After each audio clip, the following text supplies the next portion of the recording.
Naum capítulo 1 e o versículo 3. Acharam aí?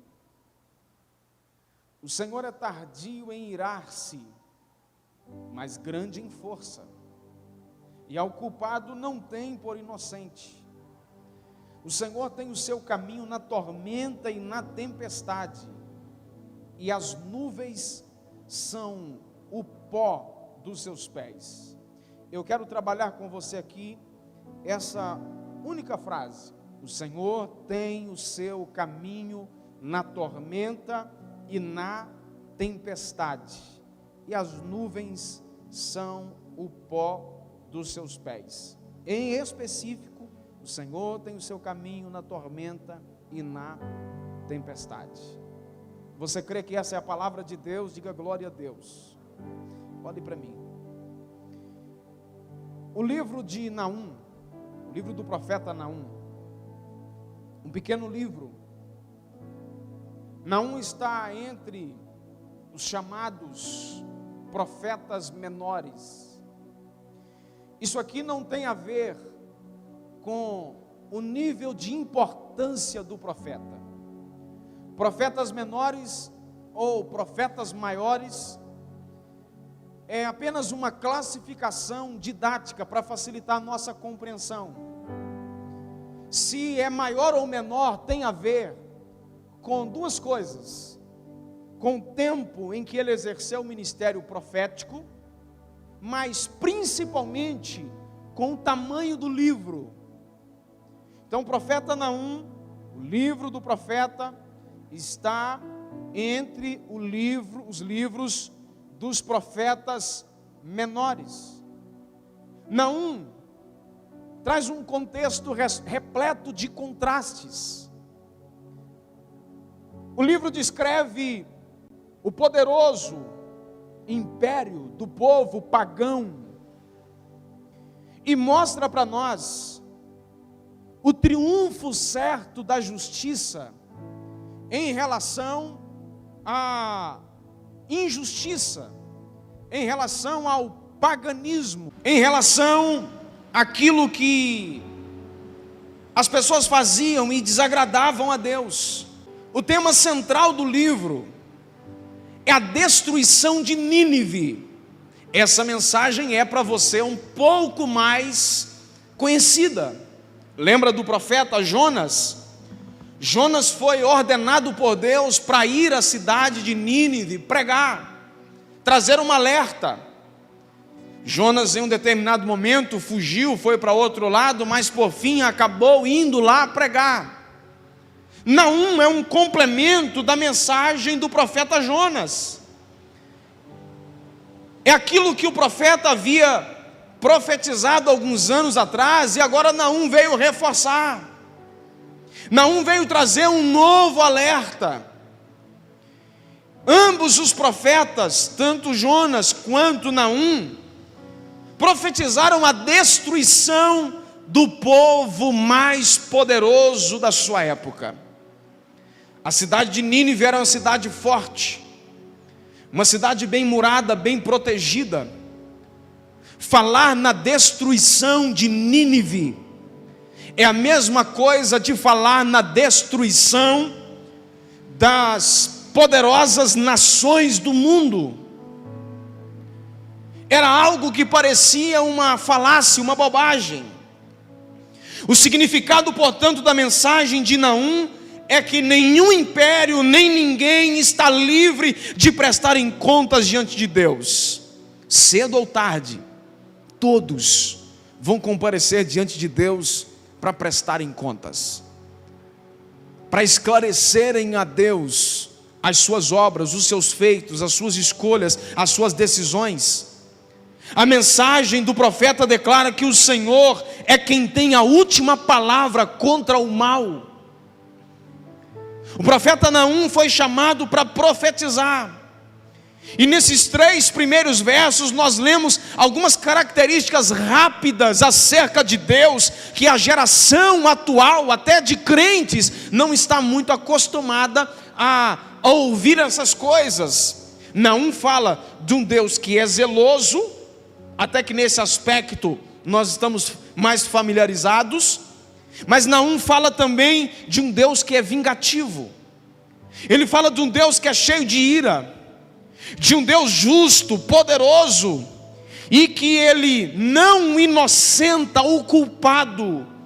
Fala de um Deus que é onipotente, entre outras características. Por mais de 500 anos, Nínive e os assírios foram temidos. Eles tocaram terror, principalmente na Ásia Ocidental. E embora a paciência, escute o que eu vou dizer aqui, embora a paciência de Deus seja infinita na profundidade, ela não é eterna na sua duração. Isso aqui é interessante. A paciência de Deus é infinita na sua profundidade. Ela é grande, ela é imensa, ela é infinita, mas na sua duração não. Chega um momento que a paciência de Deus esgota, e então Deus resolveu agir de uma certa maneira para trazer então juízo àquela nação. Nínive havia ultrapassado um limite sem volta, e estava agora prestes a enfrentar o juízo de Deus, um juízo que não falharia para se manifestar. Esse é o contexto geral do livro. E o que eu quero trabalhar com você aqui, como eu disse lá no começo, na frase, que Deus tem o seu caminho na tormenta e na tempestade. Pensa comigo, o que é a tempestade, o que é a tormenta? São fenômenos da natureza que causam pavor, que causam medo, que tiram o nosso sossego. Aqui na nossa região, por esses dias, choveu bastante. Não chegou ao nível das tempestades, não chegou ao nível das tormentas, mas mesmo assim, já teve gente passando um pouco de aperto. Os romanos acreditavam que os trovões eram umas batalhas dos deuses contra os titãs. Entre os nórdicos, Thor, aquele Thor lá dos desenhos e dos filmes, Thor era o deus dos trovões e dos raios. Eles acreditavam que os trovões eram o barulho do movimento das rodas da carruagem de Thor, e os raios surgiam quando ele arremessava o seu martelo. Era essa a crença, um mito. No Oriente as pessoas adoravam os deuses voltados para a natureza. Escute isso.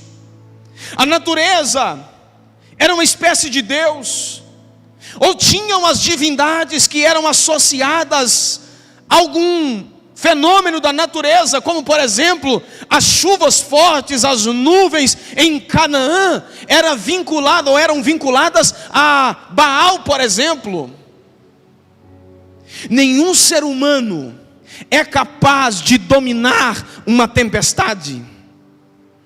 Quem tem o controle dos relâmpagos na sua mão e aperta para o relâmpago aparecer e dá um stop para o relâmpago parar de aparecer, algum ser humano tem esse controle?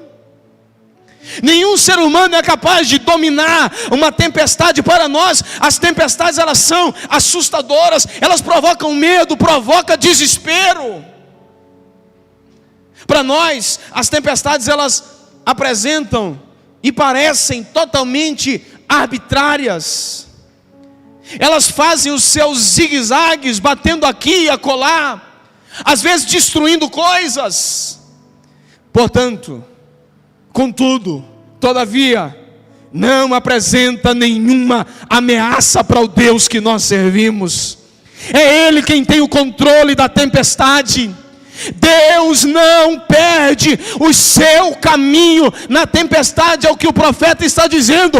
O Senhor tem o seu caminho na tormenta e na tempestade. As tempestades não frustram os propósitos de Deus. As tempestades não atrapalham o agir de Deus. Deus não perde o controle. Deus tem o seu caminho na tempestade. Significa que aquilo que causa medo para nós, aquilo que causa pavor em nós, não faz Deus perder a direção, não faz Deus perder o rumo. Deus continua sabendo para onde vai.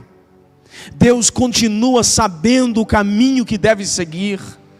Deus continua tendo o controle de todas as coisas. Deus é Senhor absoluto de todas as coisas. A tempestade não faz Ele perder o controle. Ele reina de eternidade a eternidade. Ele é o mesmo ontem, hoje e eternamente. Não acrescente a palavra será. Deus é o mesmo ontem, hoje e será eternamente. Não, a Bíblia não diz isso. O será aqui dá uma ideia de mudança, dá uma ideia de que está sujeito a alguma coisa. Deus é o mesmo ontem, hoje e eternamente. Deus não perde o controle de nada, irmão. Aliás, nem quando a igreja for arrebatada. Esse negócio que o dia que Deus perdeu o controle, a igreja foi arrebatada, isso não é verdade. A igreja será arrebatada porque Deus continua no controle. Jesus vai continuar sendo Deus quando a igreja for arrebatada. O profeta oferece um relato importante, um relato que parece poético, a respeito do poder de Deus, a respeito do controle de Deus. Deus tem o seu caminho em meio às tempestades. Ela não deve ser confundida com Deus, como faziam os antigos, como eu mencionei aqui. Elas são criaturas de Deus também. Foi Deus quem as criou, as tempestades, as tormentas. Olha o que diz o Salmo 29, versículo 3. A voz do Senhor ouve-se sobre as águas. O Deus da glória é quem faz trovejar. O Senhor está sobre as muitas águas. O Senhor tem o seu caminho na tempestade. A vida da gente, olhe para mim, a vida da gente tem as tempestades. A nossa vida é cercada de acontecimentos que surgem do nada. Essa semana, foi um dia desde a semana, parece que foi quinta-feira, aqui para uma direção aqui, estava no finalzinho do dia, armando uma chuva muito grande, um nevoeiro muito escuro. E a impressão que a gente tinha ao olhar já no finalzinho do dia, da tarde, é que iria cair uma tempestade. Aquelas nuvens estavam mostrando que uma tempestade estava vindo. Uma tempestade se formava. A gente percebe lá, a minha mãe sempre dizia, quando olhava no alto, no horizonte assim, aparecendo uma nuvem, o formato da nuvem, a minha mãe olhava e dizia, olha, aquelas nuvens ali são nuvens de chuva. Pode ser que está vindo chuva por aí. E a gente ficava naquela expectativa, naquele período de seca, e às vezes uma nuvem aparecia diferente, será que a chuva está vindo? Mas às vezes a nossa vida, a tempestade vem com um dia ensolarado, dias azuis, noites claras e limpas. As tempestades às vezes vêm sem dar aviso.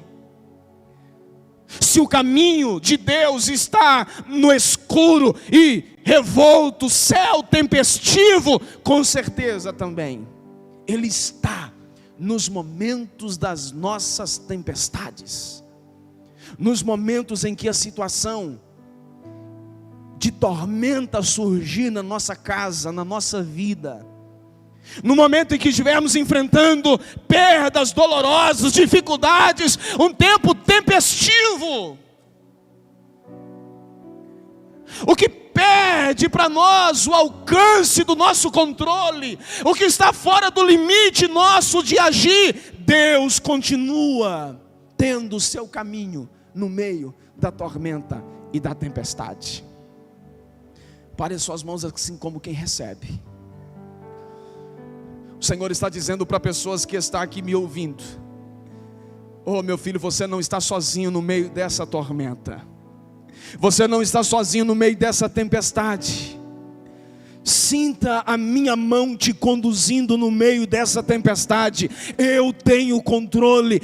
A tempestade não me faz perder o controle. A tempestade não me faz perder o domínio. O Senhor está dizendo para a gente que está me ouvindo aqui, que a tempestade está te causando medo, está te causando pavor, mas Ele está te dizendo: eu estou com você no meio dessa tempestade. Você recebe essa palavra, diz amém. Ele tem todo o poder sobre as nossas tempestades da vida. A tempestade não faz ele perder o caminho. Segunda coisa, a tempestade não anula o seu poder. Já era noite. Jesus repousou depois de um dia intenso de trabalho. Jesus foi descansar. E ele se envolveu num profundo sono, que nem mesmo uma tempestade furiosa em volta não o perturbava.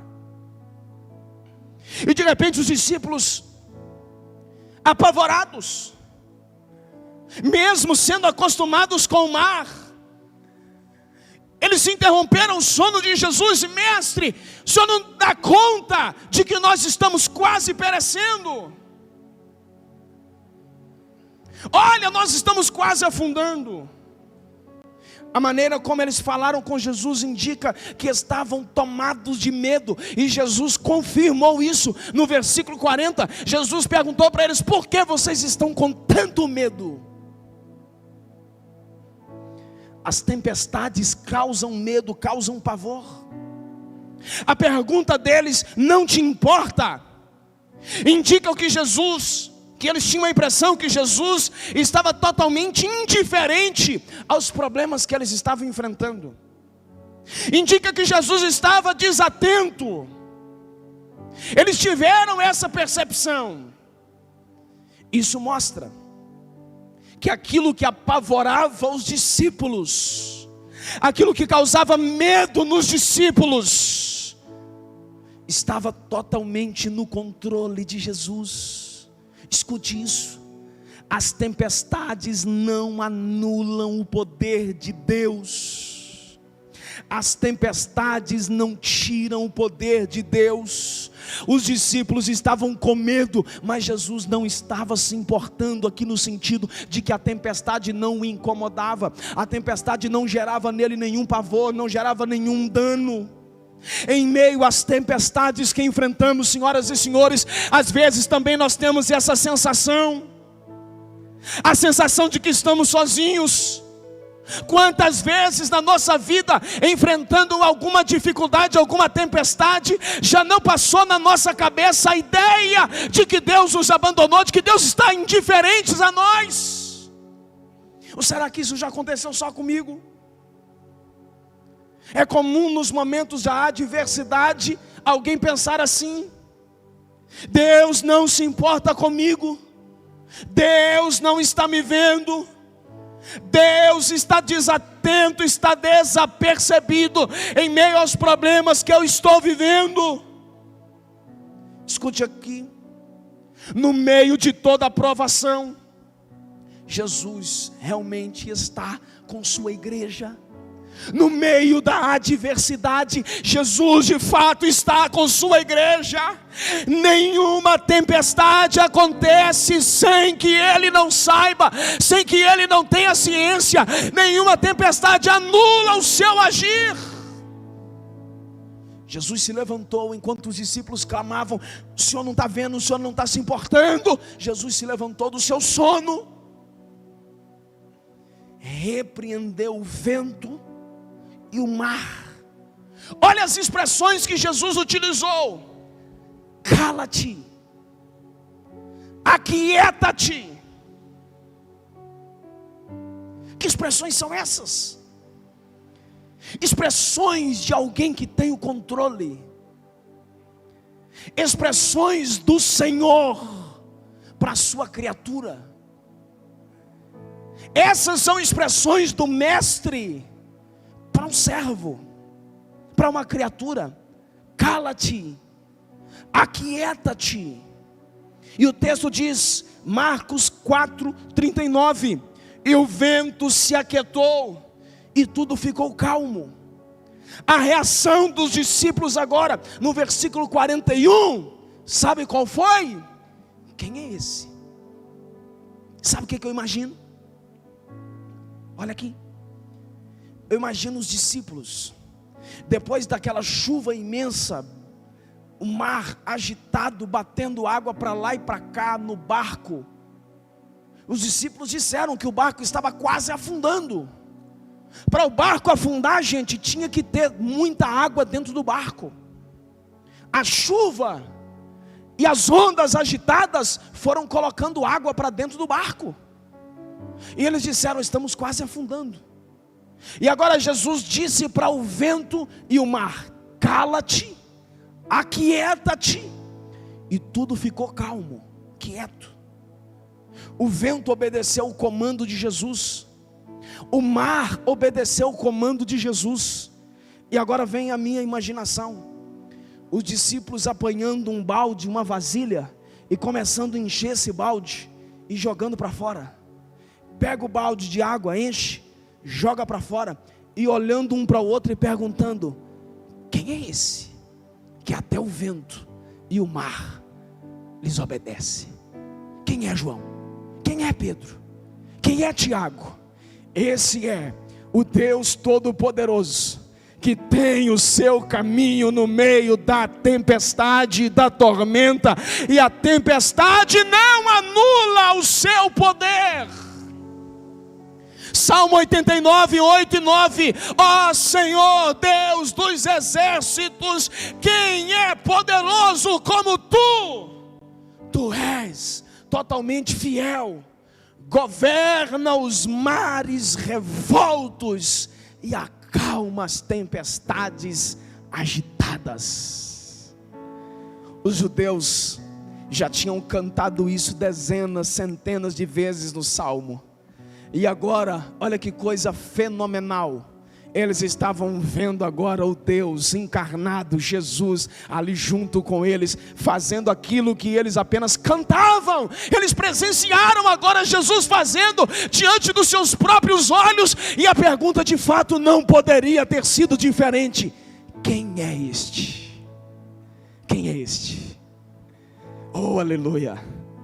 Esse é Jesus, o Todo-Poderoso, aquele que a tempestade não anula o seu poder, aquele que continua tendo todo o poder diante das tempestades, diante das circunstâncias, diante dos problemas. Ei, meu irmão, Deus continua sendo poderoso em meio às tempestades que enfrentamos.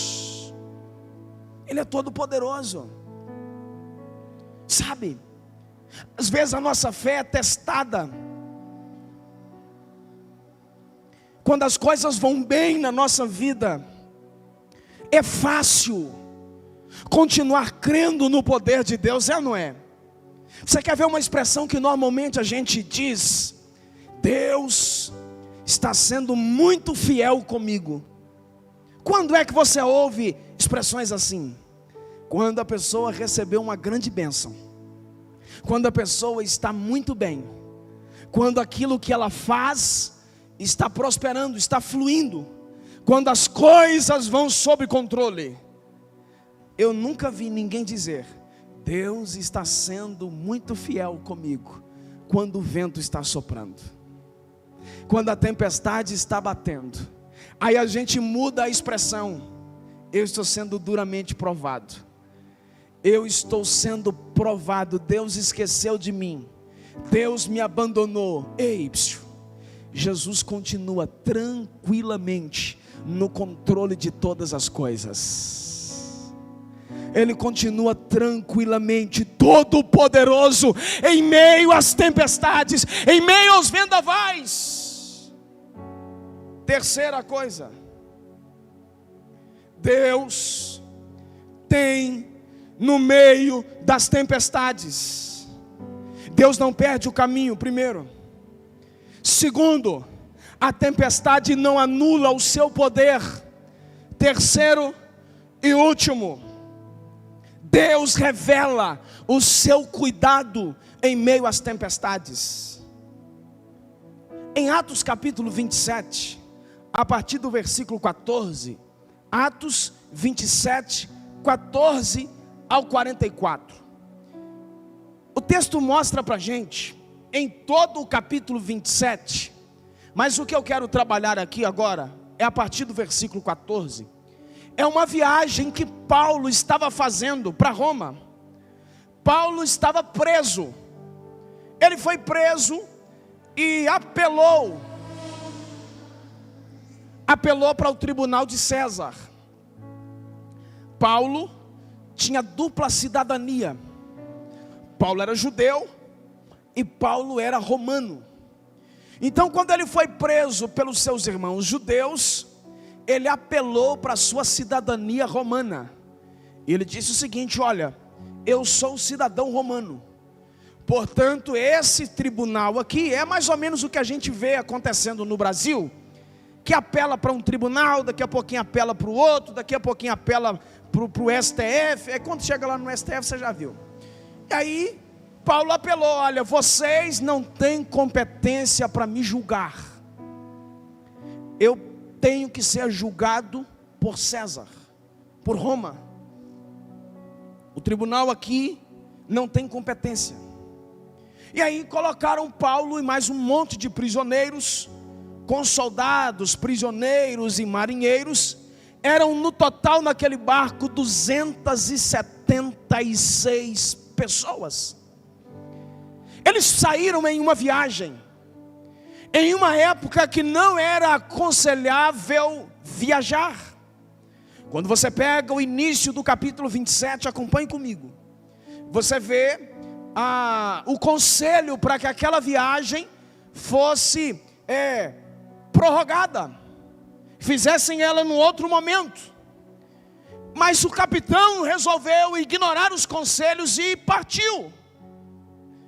A bordo daquele barco, 276 pessoas, que acabou, como esperadamente por Paulo, açoitado por uma grande tempestade. Soldados e prisioneiros ficaram vários dias sem comer. Eles começaram a jogar aquilo que não tinha tanta utilidade para fora do barco, para aliviar o peso. Eles ficaram à deriva. Você pega, tem um verso no capítulo 27, que o relato diz que eles ficaram vários dias e noites sem enxergar o céu. O tempo estava fechado, nuvens cobriram toda a região, todo o mar onde eles estavam. A tempestade bateu forte. O navio não obedecia mais o comando do piloto. Então cessaram a manobra, desceram as velas e deixaram o barco à deriva. Deixaram as ondas tocarem o barco. As ondas arremessaram o barco, bateram no barco para lá e para cá, foram arremessando e ele ficou à deriva. Matthew Henry disse uma frase interessante: quando é inútil se esforçar, é sábio se render. Paulo já havia sofrido 2 outros naufrágios. Segundo aos Coríntios 11, 25, ele diz isso. E ele sabia que Deus, do mesmo jeito que livrou ele dos outros, o livraria também naquele. Quem me ouve diz amém. Os soldados chegaram à conclusão seguinte: nós vamos matar os prisioneiros, e aí escapa só a gente. Qual que era a questão? O prisioneiro, ali no caso ali eram vários prisioneiros sob a responsabilidade de um soldado. Quando os prisioneiros fugiam, o soldado era responsável pela fuga, e às vezes pagava com a própria vida. E aí os soldados disseram: olha, a gente vai chegar a um determinado lugar que esses prisioneiros vão fugir. Então vamos matar esses prisioneiros. Só que tem um detalhe: Deus havia visitado Paulo no meio daquela tempestade e disse para ele: meu filho, ninguém nesse barco vai morrer. Preste atenção. Deus visitou Paulo no meio da tempestade e o garantiu que ninguém iria morrer. O Senhor está visitando gente aqui no início dessa noite para dizer e garantir para você que nenhum dano vai te causar essa tempestade, porque Ele tem cuidado de você no meio dela. Paulo alertou ao comandante: olha, não deixe ninguém sair, porque os marinheiros queriam sair e deixar os soldados darem o seu jeito. Tinha uma espécie de um bote salva-vidas, como é típico das embarcações, e os marinheiros queriam dar no pé. Paulo disse para o comandante: olha, é o seguinte, só vai sobreviver quem ficar no barco. É no barco que Deus está no controle. Irmãos, no meio da tempestade, sair do lugar onde Deus quer é prejuízo, é aumentar ainda mais o risco. Deus falou com Paulo: olha, todo mundo que ficar no barco vai sobreviver. Se alguém sair, ele está fora, perdeu a garantia, perdeu a proteção. O comandante não deixou ninguém sair do barco, e Deus cumpriu a sua palavra, e o barco se arrebentou, o barco ficou destruído. Eles se salvaram em cima de tábuas e destroços da embarcação. Ninguém perdeu a vida. Deus cuidou de todos aqueles homens que estavam naquela embarcação. Escute uma coisa aqui, meu filho: no meio da tempestade, Deus revela o seu cuidado. Eu já enfrentei momentos na minha vida que eu pensava também que não iria sobreviver, mas quando a tempestade terminou, eu de fato percebi a mão de Deus me conduzindo no meio da tempestade, da tormenta. Deus tem o seu caminho, e um dos seus caminhos é cuidar dos seus filhos. Você recebe essa palavra, meu filho? Levanta a sua mão e diga alguma coisa para ele e onde você está. Há momentos em que você quer conduzir a sua vida para uma direção, mas ela segue na direção contrária. Nem tudo que a gente planeja sai do jeito que a gente planejou. A vida é assim. Nem tudo que você sonha sai do jeitinho que você sonhou. As ondas revoltas às vezes superam a nossa capacidade de gerenciar. Tem coisa que a gente olha, irmão, e não tem como agir, não tem como colocar a mão. Existem circunstâncias da nossa vida que a inteligência humana, a estratégia humana, a capacidade humana é insuficiente. Tem coisas da nossa vida que a matemática do você calcular o risco não funciona. Às vezes as coisas saem do controle. Às vezes não conseguimos gerir tudo à nossa volta, e uma tempestade se arma, um vendaval se arma, uma prova vem, uma circunstância vem. É nesses momentos que às vezes a gente percebe que a crise pode ser maior do que as nossas forças. Escute isso.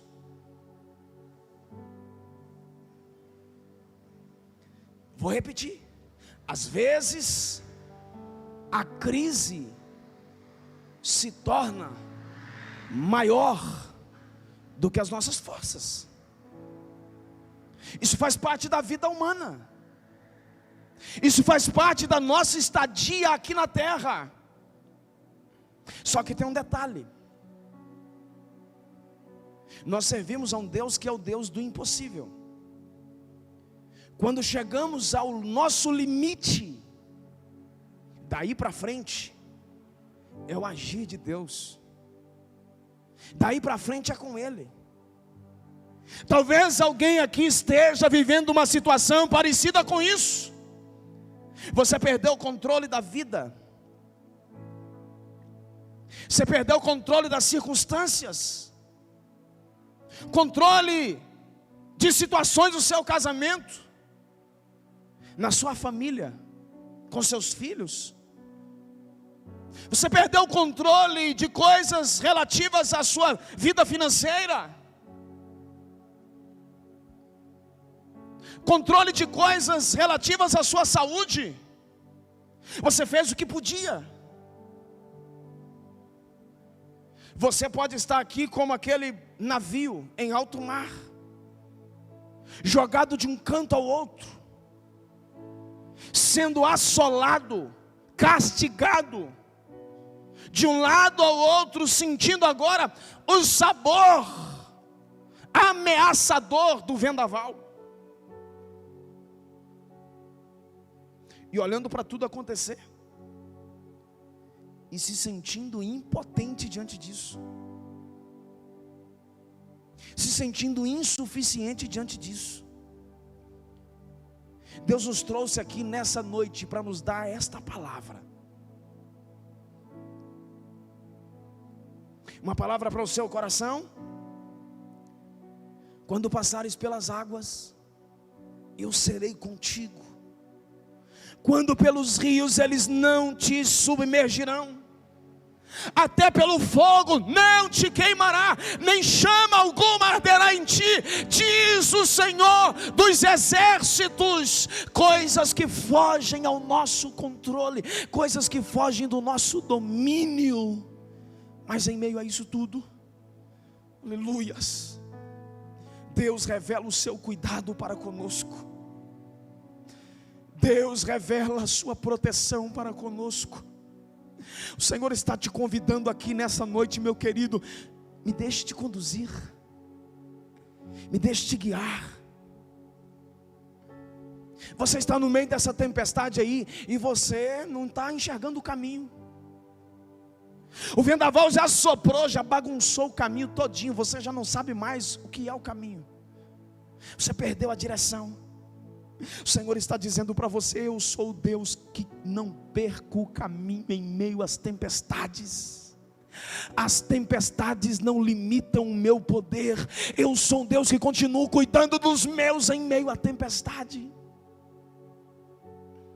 Você perdeu as forças, perdeu a direção, perdeu o ânimo, perdeu a coragem, perdeu a estratégia, perdeu as forças. O Senhor está dizendo: eu conheço bem o caminho em meio às tempestades. Eu sei a direção.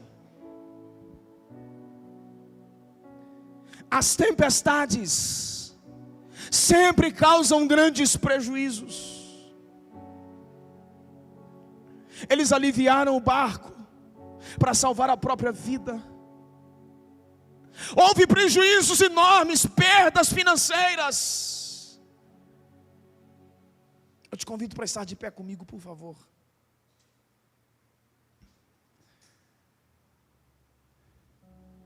As tempestades ameaçam, causam pavor. Olhe para mim. Quando o homem chega ao fim da linha, os recursos de Deus estão disponíveis. Uma palavra para o seu coração. Quando o homem chega no fim da linha, os recursos de Deus estão disponíveis. Eu já disse algumas vezes, eu vou confessar isso aqui para você: é o fim da linha.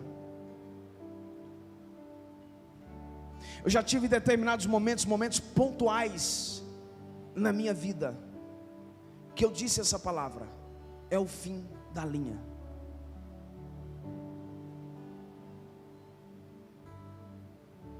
No nosso fim da linha, os recursos de Deus continuam disponíveis. Ele nos dá um novo direcionamento. Ele mostra para a gente a rota. Olha, meu filho, aqui ó, a rota é essa aqui ó.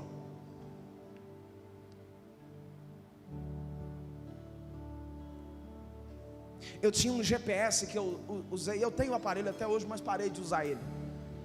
Eu tinha um GPS que era o meu parceiro das viagens que eu fiz durante 20 anos pregando por aí afora. E o GPS que eu usava tinha um navegador. Isso acontecia muito dentro de cidades grandes. Ele traçava uma rota. E aí, de repente, se no meio daquele negócio lá eu me confundisse, ou mudasse propositalmente, a voz do GPS dizia assim: novo cálculo da rota. A Sofia um dia confundiu. Novo cálculo da rota. Aí até o GPS está falando derrota. Novo cálculo da rota. As tempestades nos fazem às vezes perder a rota. Os problemas às vezes nos fazem perder a direção. A desesperança humana nos faz perder a rota.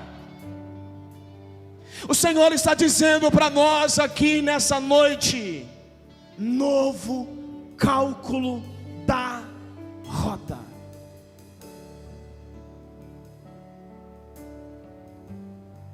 Volta para a rota, volta para a direção. Você tentou dar o seu jeito no meio dessa tempestade e não conseguiu. Você piorou a situação.